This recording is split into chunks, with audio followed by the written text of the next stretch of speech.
This is the OTB Television Network, a service of Capital District Off-Track Betting.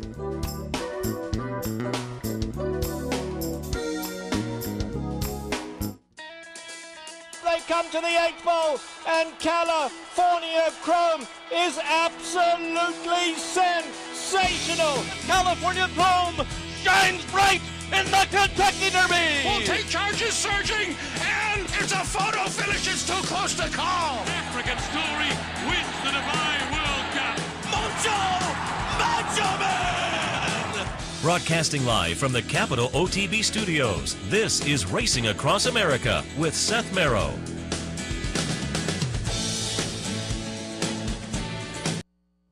Good morning and welcome to Racing Across America as we kick off another week, Monday morning. Happy to have you on board. I'm Seth Merrow. Joining us a little bit later, Mike Penna from the Horse Racing Radio Network, as he does usually on Mondays, taking a look at some of the weekend stakes action. Horse Racing Radio Network and Mike were at Penn National on Saturday night for the Penn Mile and the undercard stakes, so we'll concentrate on those. A really nice night of racing out there at Penn National. A little bit later on, it'll be Chris Sobocinski from Delaware Park. He's in our trio of rotation: John Curran, Rich Glazier, and Chris Sobocinski. It's Chris's turn this week, so we'll talk a little Delaware Park racing for Monday afternoon. Maybe take a quick preview too. They have a fun little stakes race on Wednesday coming up at Delaware also, so maybe we'll give you a little preview of that. Do want to remind you, once again, it's that week and we're getting close.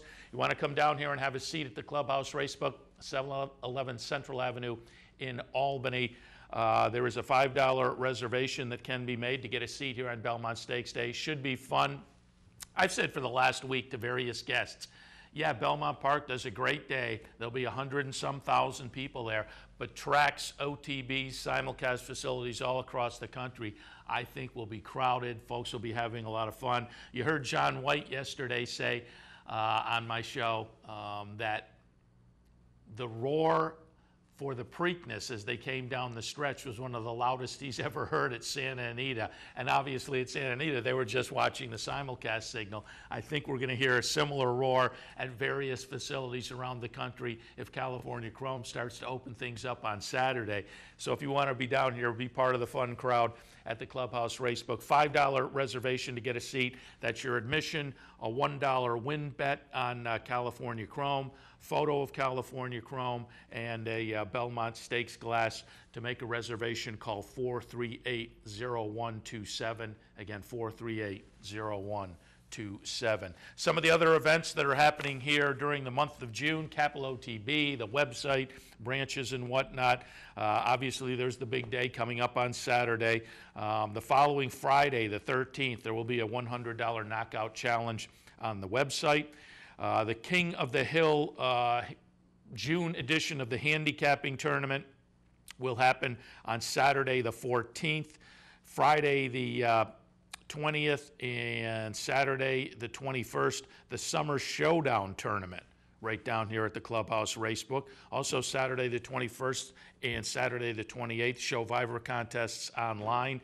Summer Showdown tournament, I also should note, continues to the 22nd. So the Summer Showdown tournament, 20th, 21st, 22nd, and Andy Serling with a $1,500 bankroll here on June 29th at the Clubhouse Racebook. So plenty of activities coming up. Don't forget there's also a Belmont Stakes Syndicate. You have until June 5th to sign up for that. Everybody pulls their money together, puts in their selections, and then those votes are tallied up and parsed out along the day. As it's fun to kind of pool all the money together and make some wagers that you can follow along with as part of the group. And again, let me remind you that June edition of the handicapping series at OTB will be coming up on the 14th this month. The King of the Hill is this month's edition, and again, the 14th down here at the Clubhouse Racebook.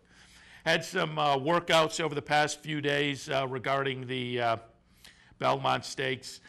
Going back to yesterday, Ride on Curlin had a 7-furlong breeze under exercise rider Brian Becchia. Billy Gowan was pleased with it. Said, I thought he went super. It's just what we wanted, mainly just to get some air in him. Clocker's announced the workout as 128.03, so a work from Right on Curlin. Wicked Strong also had a work, did a 5 furlong work in 59.10. He was on the training track.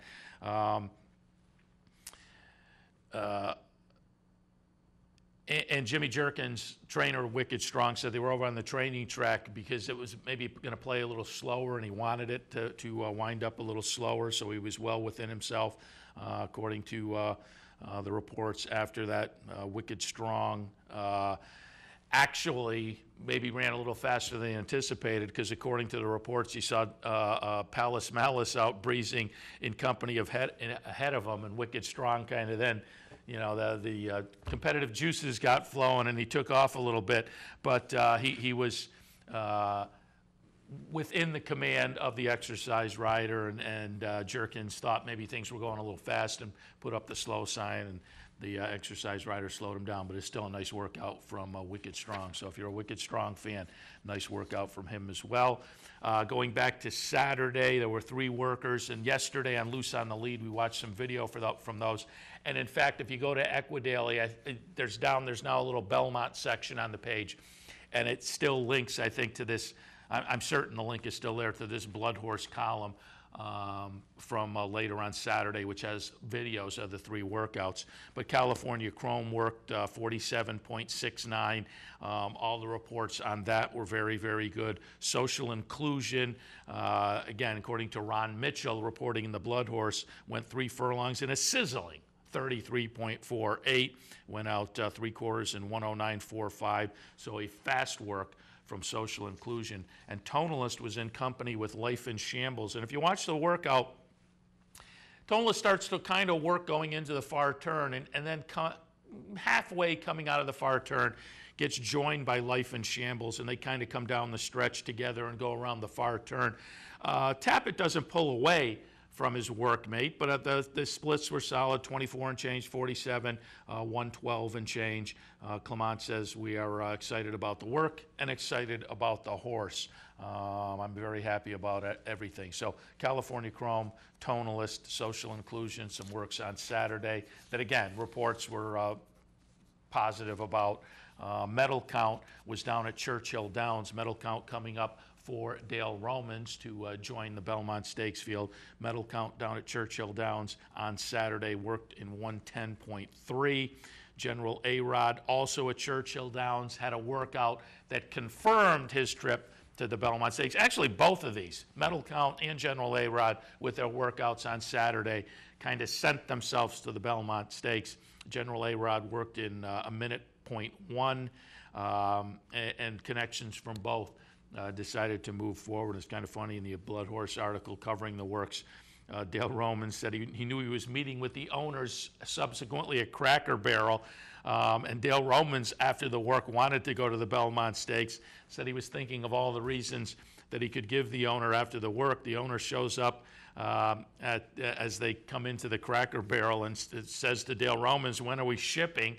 So the owner was on board before Dale even had to make his argument. So medal count heading now to the Belmont Stakes along with General A-Rod, again, off some Churchill Downs workouts over the weekend.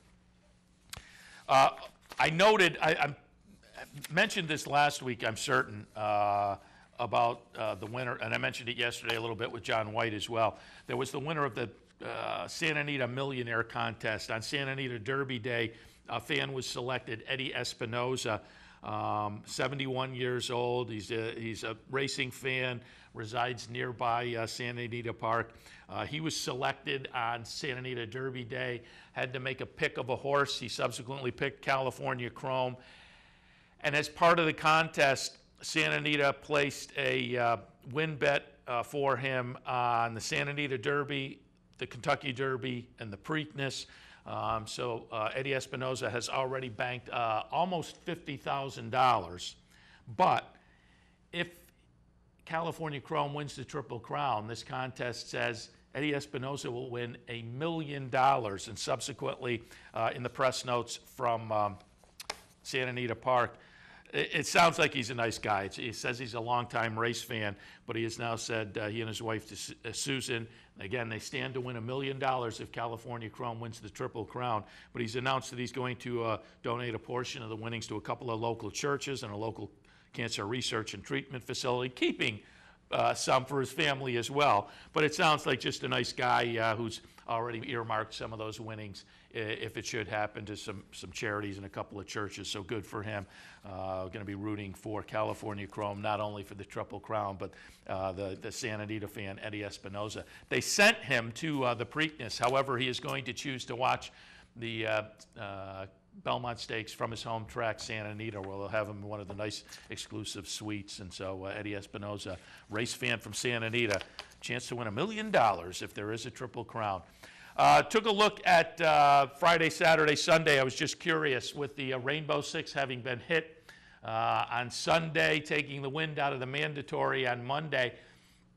Monday to me was fascinating in that $700,000 was put into the pool, regardless of the fact that it was hit on Sunday by Dan Borislow and there was zero in the pool. And as I said, I think people have just put so much time and effort into handicapping. I think some people didn't realize it had been hit on Sunday. And so I jumped in myself. When the pool got up to about $250,000, I jumped in. I think a lot of people were right in the same boat. Well, I was going to be interested to see what happened subsequently. Again, they put 700 plus thousand in it on Monday with nothing in. Friday, the meet kicked off again after Monday's racing. There was no racing until Friday. They seeded the pool with $50,000. Well, after weeks and weeks, months of $300,000, $400,000 being put into that Rainbow Six pool regularly, with millions of dollars sitting in the pool carrying over. On Friday, they put in $34,000. On Saturday, they put in $49,000. And on Sunday, for some reason, I couldn't pull up the eighth race chart, regardless of where I went. So it was a funny sequence, though, on Sunday. I know it paid 5 of 6 on Sunday, but there were multiple winners, so the carryover continues. But clearly, things have changed as far as the Rainbow Six is concerned. Again, 30-some thousand, 40-some thousand, as compared to last week at this time, more in the $300,000 to $400,000 range. So again, that just illustrates more how funny an aberration that Monday situation was. But again, I think people had just put so much time and effort into it that they took a shot, and it worked out as best it could have for Gulfstream, given that it was hit on Sunday. All right, before we go to a break, I want to take a look at a race. I want to mention one race as well, and maybe later in the week we'll show this one, but it happened later in the day on Sunday, so I didn't get a chance to call for the replay. But if you get a chance to pull it up, worth looking, and as I say, maybe we'll show it later in the week. But yesterday at Woodbine, the Eclipse Stakes was won by Frack Daddy, and won pretty convincingly by Frack Daddy. And he's a little bit interesting this year because he won the Ben Ali down at Keeneland, obviously their last meet on the synthetic. So he wins the Ben Ali pretty easily on the synthetic. And Ken McPeak as much as said then, what do we do with this horse? He seems to really like the synthetic track. Where do we go? Subsequently, they tried the Man of War on the turf up at Belmont, ran 4th behind Imagining that day in Real Solution. But they find the synthetic again up at Woodbine. They're in the Grade 2 Eclipse yesterday, and Frack Daddy wins pretty easily. So it's going to be fun to see what they decide to do and where they move around with Frack Daddy this year, because he does have an affinity, obviously, for these synthetic surfaces, but the opportunities just aren't there that much anymore. So Frack Daddy going to be a little bit interesting to watch, but it was a nice win for him yesterday. And I wanted to look at one race from the weekend before we go to the break. The Aristides at Churchill Downs on Saturday, Grade 3 event, $100,000 for 3-year-olds and up, going 6 furlongs. Just wanted to show this because certainly over the past year and a half or so, we've shown some races from Delaunay. Really nice claim by Maggie Moss, one of the craftier claiming trainers in the game. Subsequently has become a nice stakes winner for Maggie Moss and Tommy Amos. But first 2 starts of this season weren't that convincing, but this is Delaunay getting it done in the Grade 3 Aristides at Churchill on Saturday, so maybe back on track. I haven't seen the buyer figure yet, but this is a horse that for a string of races had put together triple buyer figures. Subsequently, in the last 2 starts prior to this one, had dipped down into the 90s. And again, maybe it was just there were some question marks about Delaunay, but this race on Saturday, nice win in a Grade 3 event, may have that one back on track as a 7-year-old now. And the win on the weekend, I think, just puts this one. It's a $100,000 race, just under the $1 million mark. So Delaunay sitting on the verge of becoming a millionaire in the next start. If that one gets up, I would think first or second in the next start. And before we go to the break, I just will mention one other thing. Bullet Catcher, a name that may be hiding there in the back of your mind. If you remember, on January 11th of last year, 2013, had a video that went viral. This is the horse that kind of got loose from Laurel Park after a workout, headed out on the freeway subsequently.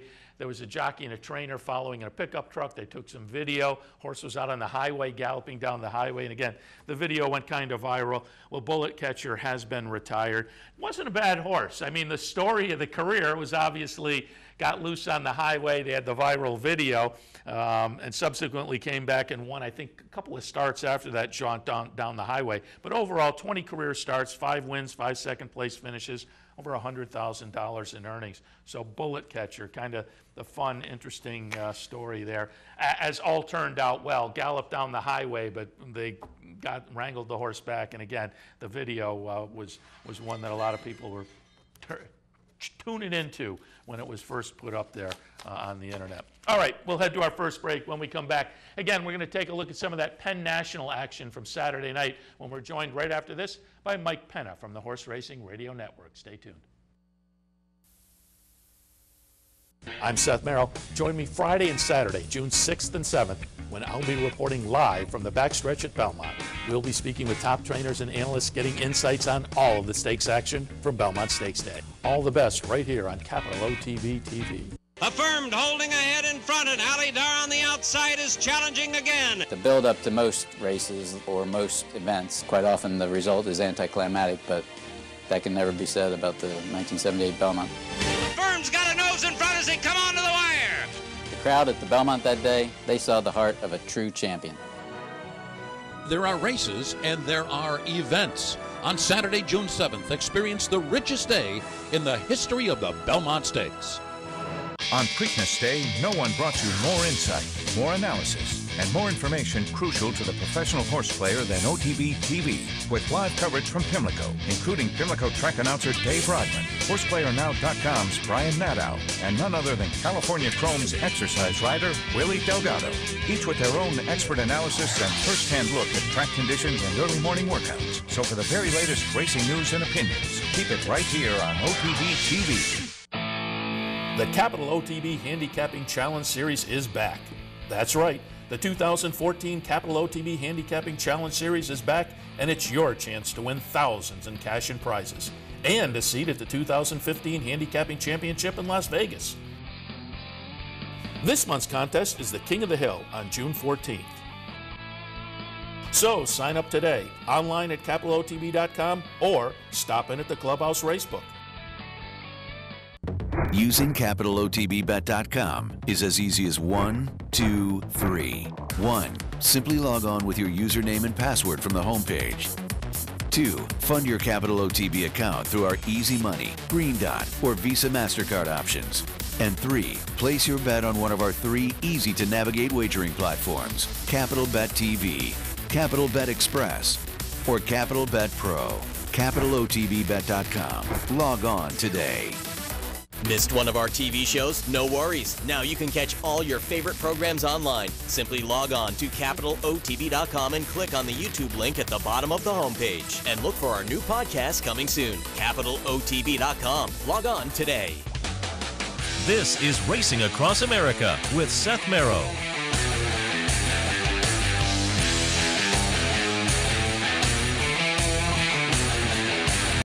Welcome back to Racing Across America. Happy to be joined now by Mike Penna of the Horse Racing Radio Network. Good morning, Mike. Hey, Seth, good morning. And an exciting time of year, and certainly we're ramping things up. Before we get going, why don't we give you a chance to talk a little bit about Horse Racing Radio Network's Belmont Triple Crown coverage coming up this week. Yeah, I appreciate it. Yeah, we're going to be busy. I'm in Kentucky now, but I head to Belmont on Wednesday morning. Should be there in time for the post-position draw, which I think is set to go right around 11 o'clock on Wednesday. And then after that, it's kind of a whirlwind because we jump right into all of our coverage on Saturday beginning at 2 o'clock Eastern. We're going to have coverage of the undercard, and from that point on, 2 o'clock on Saturday, we go all the way through the Belmont. I think our coverage goes right until about 7:30 Eastern time. So it's a full-day coverage. It should be an unbelievable day of racing, and let's hope that California Chrome can get it done. Yeah, and let me ask you, because we talked about it a little bit earlier on the Handicappers Report. I mean, obviously, Triple Crown on the line, all the focus is there. But I said earlier, I think this Ogden Phipps has generated conversation for almost as long as the Triple Crown. I think we can go back about 5 weeks and look at the anticipation. Close Hatches, Princess of Sylmar, Beholder. I think on the undercard we have some great action as well. Yeah, we do, and that's why I wanted to make sure that we scheduled enough time to cover all of those. It's a mini, well, I don't even call it a mini Breeders' Cup Day. It's very similar to a Breeders' Cup Day in so many different aspects, and you're going to have so many of the horses that we've seen in the Breeders' Cup the past year or two competing on that undercard. And you're right, the Ogden Phipps is absolutely loaded. Can't wait to watch those fillies and mares go at it. And again, it's all just part of that amazing day. We're actually going to kick things off on Saturday morning with our Equine Forum show. We host that show every Saturday morning. We'll go with that show from 8 to 10 and then take a brief respite, come back at 2 o'clock with all the race coverage. So it's going to be, it is full-day coverage on the Horse Racing Radio Network, and really can't wait to get up there and get started. Nice. And, yeah, we're headed down. We were talking during the break. We're headed down Wednesday afternoon to get some interviews and whatnot to drop in some of the morning programming. So we'll certainly stop by and say hello. Mike, give us a little idea. You were out at Penn National. We're going to cover some of those stakes races from Saturday night, but certainly watching, it looked like great weather. They certainly put together a good card. What was the atmosphere like? It was amazing. That was my first trip to Penn National, and I've said it a couple of times over the past few days. It's one of those hidden gems in the sport of thoroughbred racing, and I didn't expect that. I didn't really know what to expect, but I think stereotypically you don't think of Penn National as being that type of racetrack.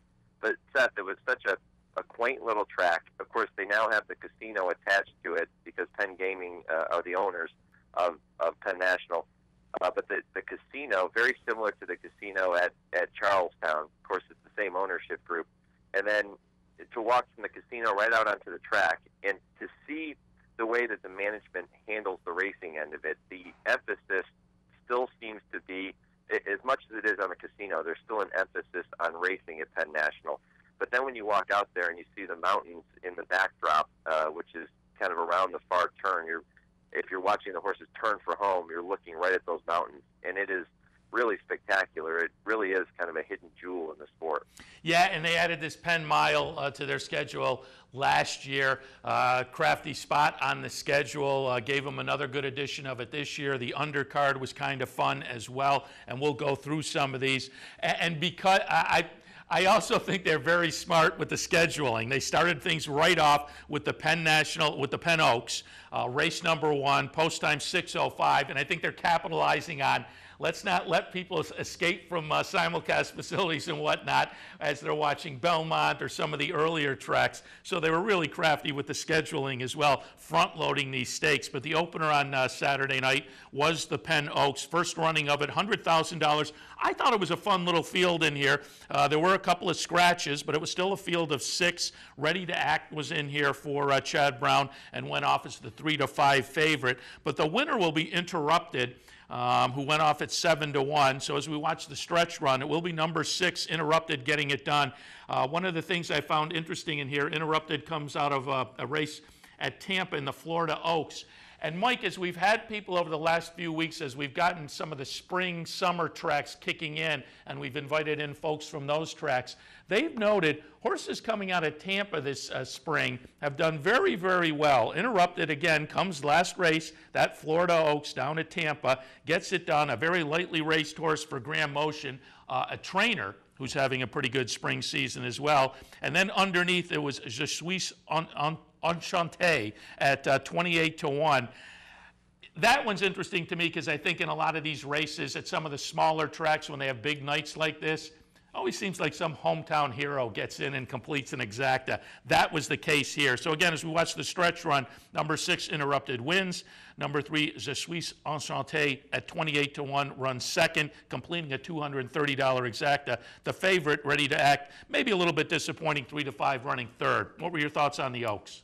Yeah, well, I'm just happy you said the runner-up name twice because now I don't even have to attempt it. Yeah, I took French in high school. A big effort from the local horse. We'll go with that. But Interrupted for Graham Motion was pointed for this spot, obviously, coming in off that Florida Oaks performance back on March 8th. Had been given plenty of time since that effort. And you're right, when you look at the horses that finished 1-2 in the Florida Oaks, of course, Interrupted was third that afternoon.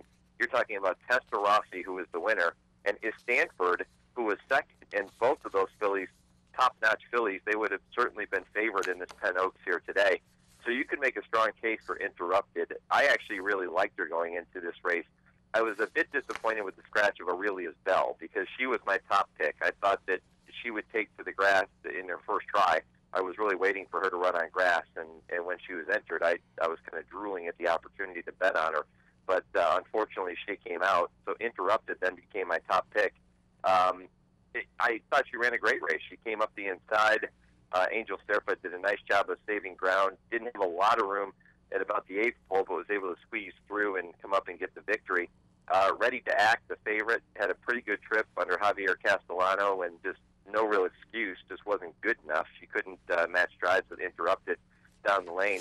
And how about the night for Javier? I know we're going to talk about it when we look at the other races, but this was the only stakes race out of the first 4 that he was going to lose, and he lost with the heavy favorite, so a bit of a head-scratcher, but she just wasn't good enough. Interrupted was just the better horse on that night.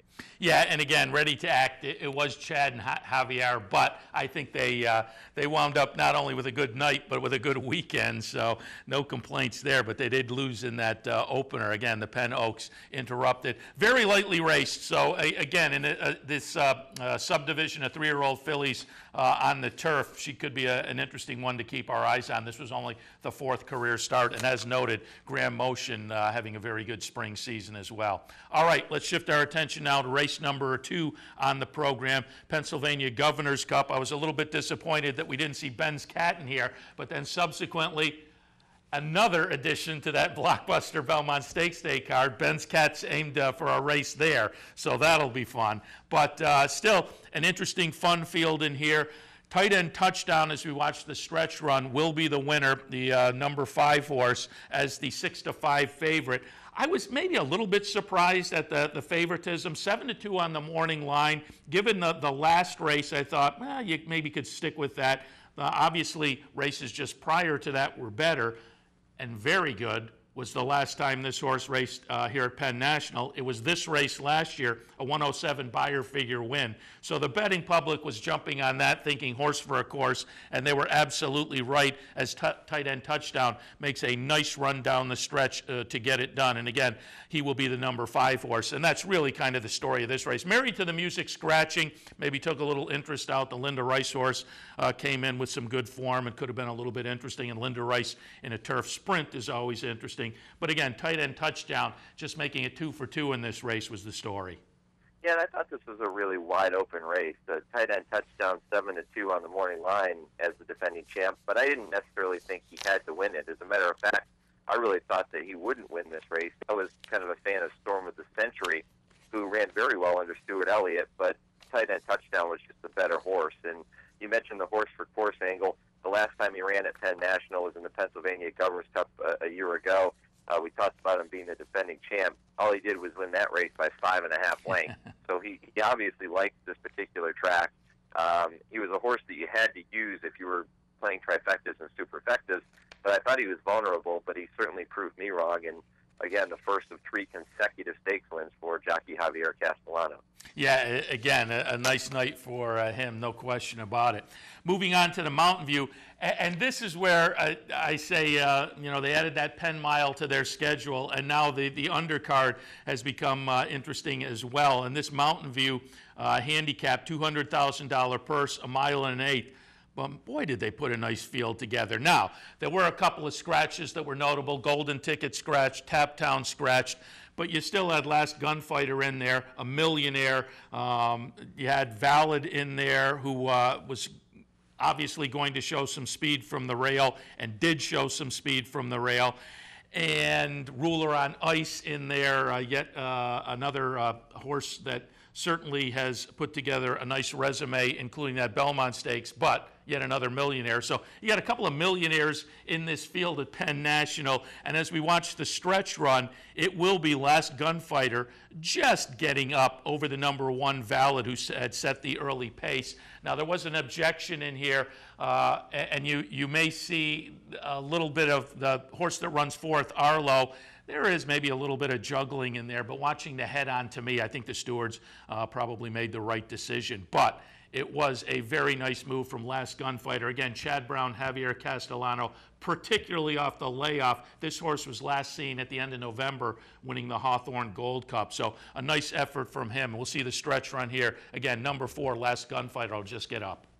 Yeah, you mentioned the objection. There was an inquiry into the race as well, and the stewards, I agree. I think they made the right decision. They certainly did their due diligence because they looked at this for an awful long time. I want to say it was, you know, maybe close to 15 minutes that they deliberated over the video, and they kept showing the head-on, and everybody was glued to the TV monitors there. The apron at Penn National was jam-packed, and some people were staring at the tote board, watching the numbers, just waiting for something to change or to remain the same. Other people were turned behind us, looking at the TVs on the wall, just continually watching that head-on replay. And I didn't see any reason for disqualification. Last Gunfighter was on the outside. It was Arlo, the jockey of Arlo, Jorge Vargas, who was claiming foul against Last Gunfighter. I didn't necessarily see anything that made Arlo alter his course or Jorge Vargas to stop riding. So I think that they made the right call in leaving Last Gunfighter up. But let's go to the runner-up, Valid, who was absolutely dead game in defeat here. It really ran way too well to lose. And quite frankly, I didn't think Last Gunfighter ran all that well. I didn't necessarily think he deserved to win this race, other than the fact that he just didn't quit. He just kept coming and coming. But he wasn't as sharp as we're used to seeing Last Gunfighter through the stretch. He kind of just continued to plug along. It never really looked comfortable over the surface. It could have been an issue of him not liking the track. He was kind of climbing in the early stages of the race, and maybe that was it. Maybe that was the reason for the dull performance off of the layoff. But we'll give him a pass on it because he did get up and win the race. It was his first start of the year, and he ran down a very gutsy Valid who gave everything he had, and as I said, really didn't deserve to lose this race. Yeah, as noted, it was a fun race that they were able to put together with some nice horses in there, and it wound up to be a very exciting finish, certainly, so they have to be pleased with that. And again, when I watched the head-on, that you say they watched it for a long time doesn't surprise me, because I watched it a few times myself and kind of tried to put myself in the steward's position. And Last Gunfighter does come in slightly, but I think Arlo comes out a little bit. The decision I might have made, I thought Valid came out more than anything. Valid in the second position kind of comes out and maybe goes in front of Arlo. All of that said, I have no qualms with what they did, leaving it up. But to me, Valid was probably the horse that Arlo should have claimed against instead of Last Gunfighter. But as noted, to me, given what Arlo did subsequently, I think they made the right call. So, but a nice addition to the Mountain View there on a very good card, highlighted by the Penn Mile, second running of this race, $500,000 on the line. Again, it's put on a crafty spot on the calendar to take advantage of what I think is a really fun subdivision of 3-year-old turfers, and they wound up with a really nice field in here. You have Global View from Tommy Proctor, who had won the American Turf last time out over at Churchill Downs. Storming Inti from Chad Brown, who is in the hunt more often than not. Divine Oath from Todd Pletcher came in with only 3 starts under the belt, with 2 turf wins and 2 turf starts. But obviously, the horse that was going to attract some attention and wound up as the 6-5 favorite, Ken and Sarah Ramsey and Chad Brown team up with Bobby's Kitten, who clearly is better on turf. Tried the synthetic last time in the bluegrass. Maybe it was the competition, but it certainly looks like the synthetic racetrack wasn't to his liking. So with the move back to the turf, Bobby's Kitten was going to attract a lot of attention.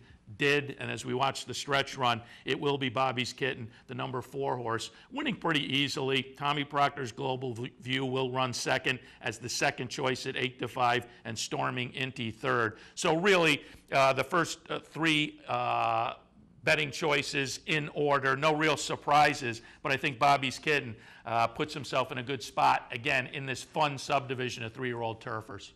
Yeah, and tip your hat to Eric Johnston and Craig Lytle and Dave Bailey, the entire team there in the racing office of Penn National, for what they've done with this race. In just the second year, I wouldn't be shocked if this has moved up to a grade 3 next year. I said on the show this past Saturday that really, when you look at some of the horses that have come out of it the first 2 years, you could make a case that it could be a grade 2, but that's a gigantic leap. I think you'll see it probably as a grade 3 next year.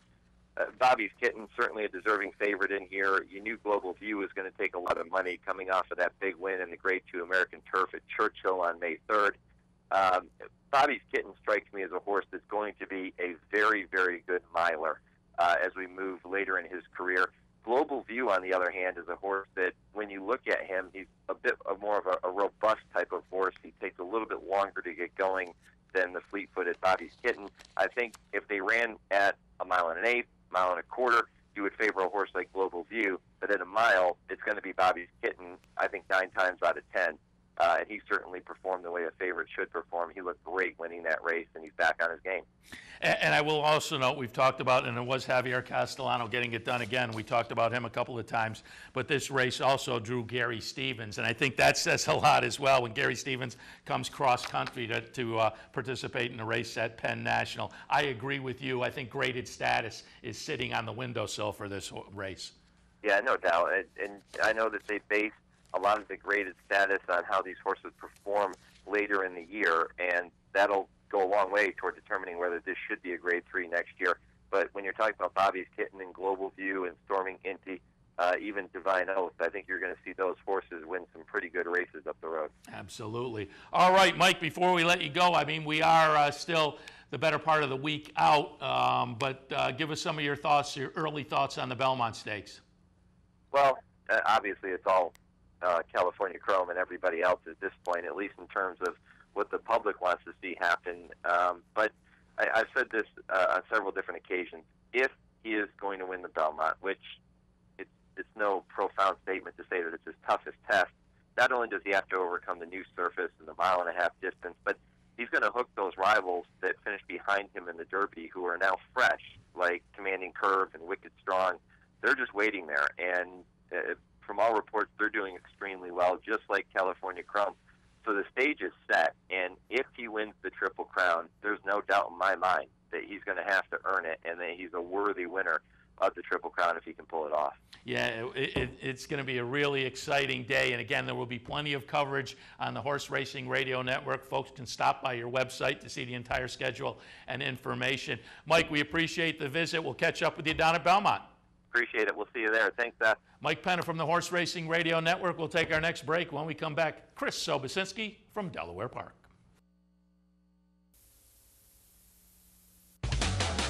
This is Racing Across America with Seth Merrow.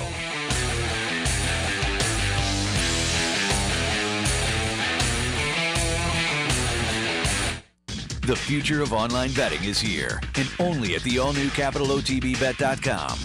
CapitalOTBBet.com delivers a state-of-the-art wagering experience found nowhere else in horse racing. CapitalOTBBet.com. Log on today. California Chrome has won the Preakness! And that elusive prize, the Triple Crown, awaits California Chrome in the Belmont Stakes. The dream continues. The Triple Crown dream is still alive. And the best place to be when it happens is the Clubhouse Racebook, 711 Central Avenue, Albany. You can also be part of the action by visiting one of our Easy Bet or branch locations or bet online at capitalotbbet.com. Fascinated by the world of horse racing? Interested in honing your handicapping skills? Class is in session. Night school, Monday nights. Easy to access online. It's free, interactive, and informative for the casual and serious race fan. Horse Player Now Buzz. Live horses to watch emailed to you daily. Our eyes, your prize. Night School in the Buzz. Visit horseplayernow.com for details. Funding your Capital OTB bet account is as easy as 1, 2, 3. 1. Easy Money. Clearly the fastest and easiest method of depositing funds into your account. Make deposits or withdrawals in just minutes. 2. Green Dot Money Pack. Gives you instant access to your funds. Green Dot Money Packs are available at thousands of retailers nationwide. And 3. MasterCard Visa. Simply click on the link from the funding page, enter your account information, and fund your account. CapitalOTBBet.com. Log on today. Hey race fans, head down to the all-new Clubhouse Racebook. With live horse racing on more than 250 flat-screen TVs, state-of-the-art wagering terminals, and amazing Vegas-style atmosphere. The Clubhouse Racebook, 711 Central Avenue, Albany. Welcome back to Racing Across America. Very happy to be joined now by Chris Sobocinski from Delaware Park. Good morning, Chris. Good morning, Seth. Thank you for having me this morning. Absolutely happy to have you on board. And Chris, before we get into some discussion about today, I pulled up on the Equidaily website a couple of days ago, and now I'm forgetting the source, but there was a nice article talking about early in the meet, you guys down at Delaware having some nice fields, and that's certainly great news in the horse racing industry because some tracks around the country are having some trouble. You add into that, we wish the best for the folks in Virginia, but things are looking a little grim down there, and if things don't turn out well, that could be a boost for Delaware as well. So looks like you're off to a good start. Yes, we are. We're off to a great start, and you're right about the field. They are they're nice sizes, and it's exciting racing and good quality racing. And I think one of the things that helps us here really at Delaware Park is the fact that Delaware Park's very well liked. It's a pretty track, and a lot of great horsemen like coming here, so that's definitely a big benefit for us. Yeah, one of my main guys, Jonathan Shepard, I know runs some horses there, and I pretty much I blindly play Jonathan Shepard. People who watch the show know I'm a big Shepard fan, so and he'll have some runners down there occasionally. I'll tell you what, he's a great trainer, but he's a greater man. I know him pretty well now. I've got to know him, and he makes me laugh and smile all the time. He's a good guy. Yeah, I've had the pleasure of having him sit next to me. When Saratoga rolls around, we're live on the backstretch, and I had him sitting with me last year, and I agree, a really nice guy as well. All right, Chris, before we get to some thoughts for today, I just wanted to alert people, if they pop over to the Delaware Park Twitter feed, and that's at Del Park Racing, at Del Park Racing. You do a kind of a fun couple of things on a daily basis on racing days that harken back to slogans from Delaware Park from years past. And I think we have on the screen a couple of old program covers that show that from 1972 and 1975. Horses That Love You from the earlier 72 cover, and then Big Name Horses from the 1975 Del Park cover. And you tie that in a fun way to the Twitter feed on race days. Yeah, I give out a daily selection on my Twitter feed at Del Park Racing, and instead of giving out my top selection, I give out The Horse That Loves You at Delaware Park today, based off of the 1972 program cover. And then another selection I give is The Beautiful Place Where the Big Names Race, which was a slogan I believe used in 75. And in that, I pick a trainer or a jockey who I think might have a good day today. So, and both of those are The Horse That I Love You at Delaware Park and The Big Name, or The Beautiful Place Where the Big Names Race, are going to be in my selections that I'm going to be giving out on your show today. Nice, very good. And again, if people want to follow that on a daily basis, the Twitter feed handle at Del Park Racing. So check that out.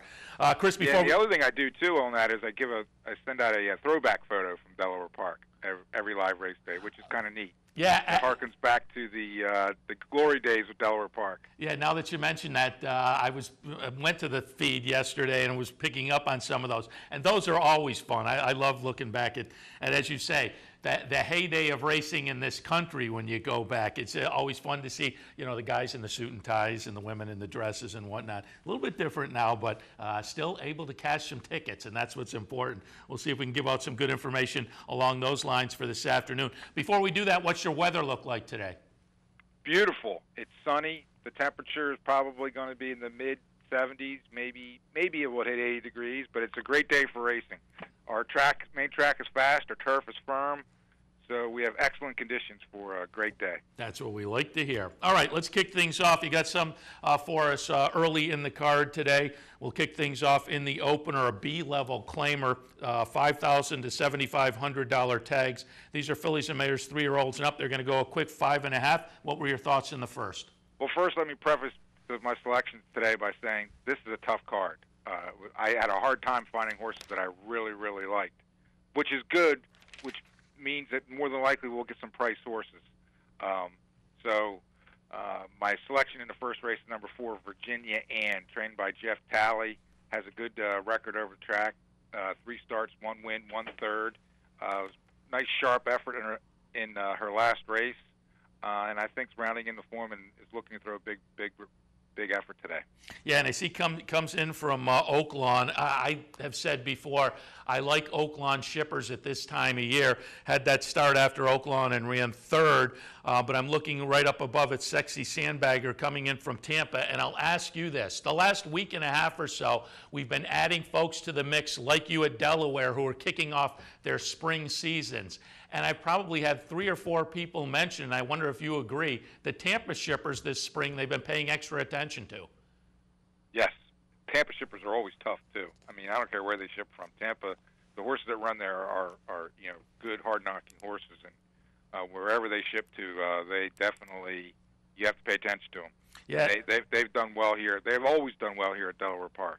Yeah, it's been funny. I probably had 4 or 5 people mention that over the last week and a half or so. As I say, traditionally at this time of year, I like Oaklawn shippers. This year, the fairground shippers, Keeneland, they did really well, the fairground shippers. But last week and a half or so, folks have been talking about Tampa. All right, second race this afternoon down at Delaware. It's a calendar condition claimer, $5,000 tags, 4-year-olds and up. They'll go 1 1/16 miles. The second race, my selection is My Man Dan, trained by Rodolfo Romero, and that is my big name to watch today, Rodolfo Romero. He's got horses in the 1st, 2nd, 4th, 5th, and 8th. And for people who don't know Rodolfo Romero, he used to be the assistant trainer for Tim Ritchie when Tim Ritchie had a Fleet Alex. Oh. So he's a very capable guy. He's not very well known. Last year, his average win pay at Delaware Park was $38.60. He had 90 starters last year and 11 winners, and today he's got 4 or 5 horses in today, and I'm looking for him to have a big day. But My Man Dan, I think, is going to be the horse because he does well over at Delaware Park. He has 8 starts and 2 wins in his career. His last race, he beat 4 horses. He finished 4th, beaten 3.5 lengths. His last win goes back to October 2013 at Delaware Park. So I'm looking for My Man Dan to hopefully win the second and win maybe at a nice price. Yeah, 3rd start back off a little bit of an earlier season layoff as well. That could have this one primed also, like that 3rd start back angle. Delaware Park's 3rd this afternoon. It is an allowance event. Non-winners of 2 lifetime is the condition. These are 3-year-olds, and they will go 1 1/70 miles on the turf. So we're on the grass for race 3, and I'm just looking because I did see, yep, my man, there you go, my man Jonathan Shepard in Augustin Stable. So I know where I'm going in this race. The number 2, Beyond Smart, is going to be my selection. But what were your thoughts? That was my selection. That's the horse that loves you at Delaware Park today. For no other reason than Jonathan Shepard is a trainer. And last year over in England, the horse ran effectively, going a mile on the grass. That last race going 5.5 furlongs. He won. He won in closing fashion. It looked like he had a good late kick. So I don't think the extra distance will be any problem. He's got a great trainer. As a matter of fact, one of the things about Jonathan Shepard, he's had 6 starters on the turf so far at Delaware Park, and he's had 2 winners. And the average win payoff for those 2 winners is $17. Oh. It's kind of like makes you wonder, you know, where are what are the handicappers thinking, letting Jonathan Shepard go off of those kind of prices on the grass? Although I think it was the other day, I think it was at Delaware, I was watching, and I missed one of those prices, which for me is surprising with a Shepard horse, but I think he had 2 in the race. And he ran first and second? Yeah. And I think the executive paid $70. Yeah, you got it. Yeah, there you go. Yeah. This goes to show you how much the experts know. All you got to do is take Jonathan Shepard. So the horse that loves you, I like that because I'm right behind that, beyond smart. As I say, I'm a Jonathan Shepard man. I doubly like him when he's running Augustin horses, and I triply like him when he reaches out to one of the bigger jockeys at a meet. And so I think reaching out to Cintron says a little something as well. So I'm right with you there with Beyond Smart. Chris, I got to ask everybody this week. It's still early in the week, obviously, but end of the week we have the attempt at the Triple Crown coming up. What are your thoughts? I think he's going to do it. I'm not 100% certain. I was a lot more confident he was going to win the Preakness than the Belmont, obviously, but I really think he's going to do it, and I think it's going to be great for racing. Yeah, and I know. Cute little story with me. I remember my dad in 1973 telling me about Secretariat when the Triple Crown, how hard it is, and I think I was like 5 or 6 years old. And then Seattle Slew came back and won the Triple Crown, then Affirm won the Triple Crown, and all I kept thinking is, what does my old man know? It's not so hard to win the Triple Crown. And now here we are, I don't know how many years later. 36. 36. And I'm just thinking my old man knew a lot more than I gave him credit for. Yeah, and it's funny. A lot of people have said, you know, California Chrome could win this year, and then maybe we'll get another streak where 2 or 3 of them come in kind of close succession. I'll be interested to see, because one of the factors I think that plays into this is the foal crop size, which has shrunk in the last few years. And so obviously, if you have less to choose from, if you get a horse that stands out a little bit, maybe it makes it a little bit easier. So maybe we are sitting on the precipice of the 70s again. We'll see. Maybe California Chrome can pick it off. But I'm with you. It's no done deal, but he seems to be holding his health. He likes the track. We'll all be rooting for him. And the nice thing about it is, it helps everybody because it's brought mainstream attention to the sport. These guys connected are such a good story. And tell me this, I've been talking to people for the last week or so. You know, Belmont obviously is going to have a huge day, but I think simulcast facilities and OTBs and racetracks as well are going to do very well. You expecting a big day on Saturday? Definitely. It's always a great day at Delaware Park, especially when you have a horse going for the Belmont Stakes. And one of the things that makes Delaware Park unique is we have the casino too. And you know, if you're interested in playing poker or table games and a little bit of horse racing, and you want to watch the Belmont Stakes and enjoy the festivity of the day, there's really no better place to do it than here. And I think a lot of people come to the casino because they want to be part of that racing action. They might not be betting on the horses, but I think they like to be here and enjoy the atmosphere of a live racing card on a big day for horse racing. Yeah, I think there are going to be a lot of casual fans or maybe even kind of non-fans. But again, over the past 3 weeks, there's been enough publicity that they just want to be a little bit of a part of potentially history. So we wish you luck down there on having a good day. Before we let you go, also wanted to touch on, speaking of stakes races, speaking of Delaware Park, one of the things we really like about Delaware, midweek stakes races. And you've got one coming up on Wednesday that really has shaped up to be a nice race, the R-Mims, and just do a little preview on that. While we talk, Chris, I pulled up the Calder Oaks from back on April 12th. We're going to watch the number 7 Joint Custody win the Calder Oaks. Joint Custody subsequently win the Black Eyed Susan. Ran an okay 4th despite some trouble in there. Not Joint Custody, Joint Return. There are a couple of them out there now. I'm a big fan of Joint Custody, so I had that one in my brain. But Joint Return is entered in the R-Mims. Jane Peterson coming off a couple of wins is interesting. Charlie Renee off of a nice second place finish over at Pimlico. Our Epiphany is run nicely in 4 starts. Mary Rita for Larry Jones. Image of Anna, I think, is interesting. It's a nice full field there. And again, a really nice midweek stake for Delaware. What were your thoughts on the R-Mims?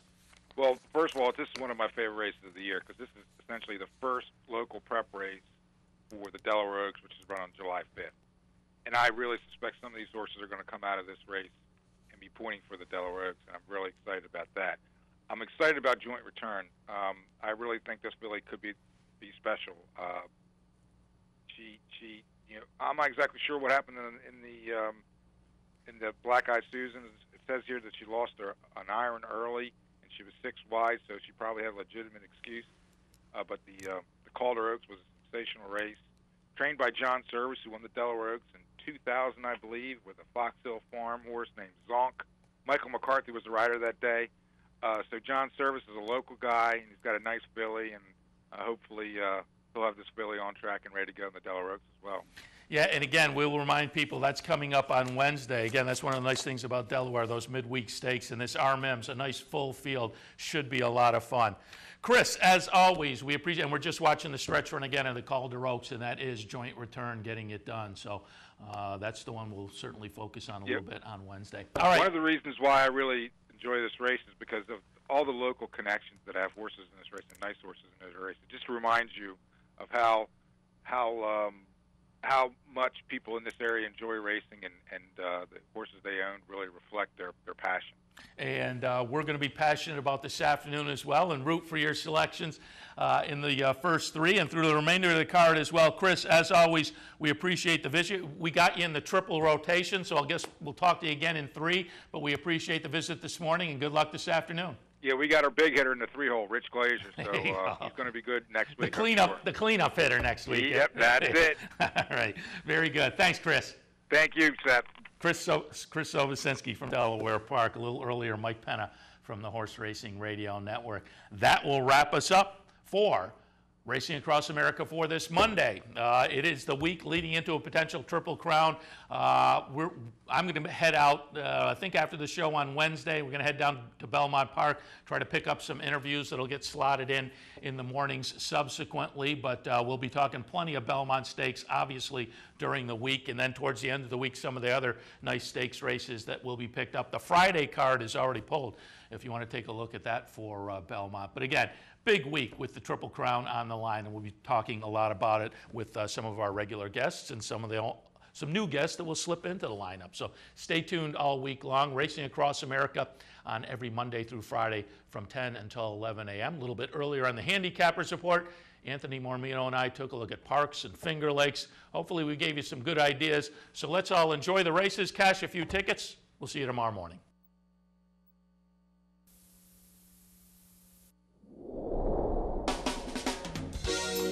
You're watching OTB TV, a service of Capital Off-Track Betting.